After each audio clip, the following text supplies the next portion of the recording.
I'm David Volk, a voice of the resistance, albeit a strange and funny one. Today's post, I go back to the Project 2025 story and give you Project 2025 goes to war and shoots at the U.S. military. If you've been reading along, you'll discover there's really nothing new in this section. As with the other parts of government the Heritage Foundation wants to change, the military was a highly trusted institution until liberals got their mitts on it. Then they added wokeism, still not defined, equality, and, gasp, a vaccine mandate. And then the Biden administration had a disastrous withdrawal from Afghanistan, all of which were part of Biden's deeply unserious agenda and led to the deaths of 100,000 Americans from the illicit narcotics flowing over the border. Say what? Reading the first part of this chapter is a bit like debating Trump. They state so many lies as basic assumptions that it's hard to dispute them all. So I'm just going to pick a few humdingers and let you do the rest. For starters, the military has always been one of the most liberal branches of government.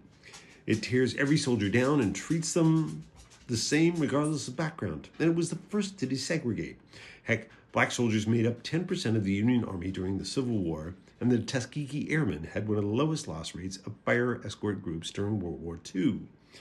The military has always required soldiers to have certain immunizations as a condition of entry, like measles, mumps, rubella, poliovirus, and tetanus.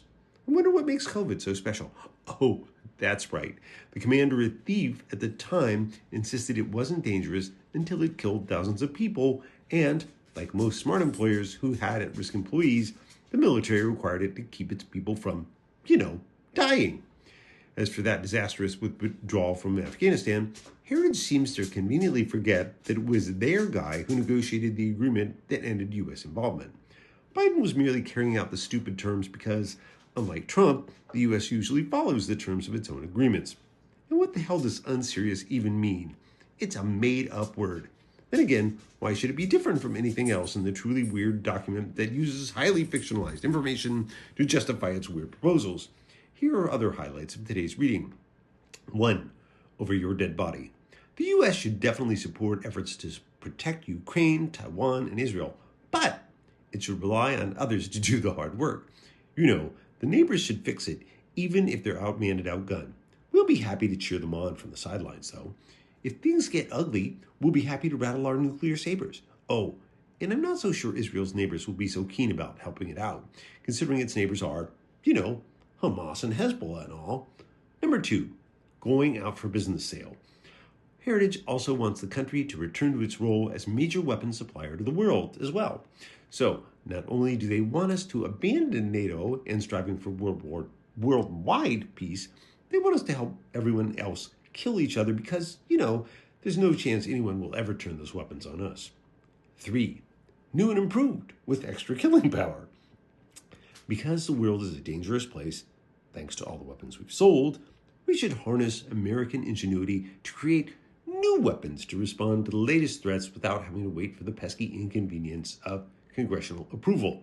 It's our money. We should be able to use it any way we want, once Congress allocates it to us. Number 4, shut up, you face. As the great man of the cloth, Father Guido Sarducci once said, "What's the matter, you? Things are not so bad. Shut up, you face." Translated and updated by 2025, what that essentially means is that the U.S. should abandon its strategy of turning the other cheek and using its weapons systems as a deterrence to actually being willing to use them whenever it sees fit, I guess. Or whenever it sees fit, I guess. But wait, there's more. This is only what's on the first 10 pages of the chapter. Just wait until you see what's coming. And no, Bobby Ewing does not step out of the shower later pretending that it was all a bad dream. And the saga continues. I'm David Volk, a voice of the resistance, albeit a strange and funny one.